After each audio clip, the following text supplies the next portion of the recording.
Kim Pao inanunsyo na ang muling pagsasama. Inihayag ng tambalang Kim Pao, na binubuo ng kapamilya stars na sina Kim Cho at Paolo Avellino, na sila ay bibida sa isang malaking pelikula na inaasahang ipalalabas sa mga sinehan sa buong mundo ngayong taon. Ayon sa ulat ni kapamilya showbiz correspondent MJ Felipe, kasalukuyan pang misteryo ang ilang detalye ng kanilang bagong proyekto. Sa ngayon, wala pang kumpletong impormasyon kung ano ang magiging tema o istorya ng pelikula. Ngunit tiyak na magiging isang malaking proyekto ito na inaabangan ng maraming fans. Hindi pa ibinubunyag ang mga partikular na aspeto ng pelikula. Ngunit ipinahayag ni Paolo Avellino na ang kanilang team ay gagawa ng anunsyo sa mga susunod na araw upang ibahagi ang karagdagang detalye sa publiko. Sa kabila ng kakulangan ng impormasyon, hindi may kakaila ang excitement ng kanilang mga tagahanga, na sabik na naghihintay sa anunsyo ng iba pang impormasyon hinggil sa pelikula. Ang tambalang Kim Pao ay kilala sa kanilang matagumpay na pagsasama sa telebisyon,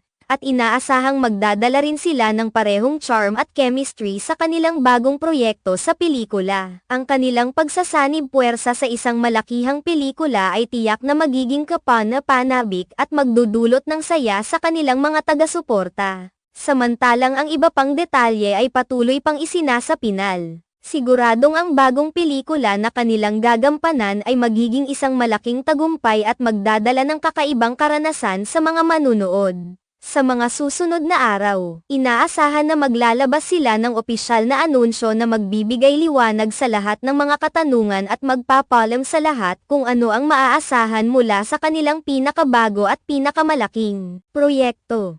Mula sa pagiging sikat na kapamilya stars hanggang sa pagpasok nila sa malaking mundo ng pelikula, ang Kim Pao ay nagiging sentro ng atensyon sa industriya ng entertainment. Ang kanilang bagong proyekto ay tiyak na magbibigay ng panibagong kulay at saya sa mga pelikulang Pilipino ngayong taon. Ang bawat update na kanilang ibabahagi ay tiyak na magiging laman ng mga balita at usap-usapan sa entertainment scene, kaya't nakatutok ang lahat sa kanilang mga susunod na hakbang.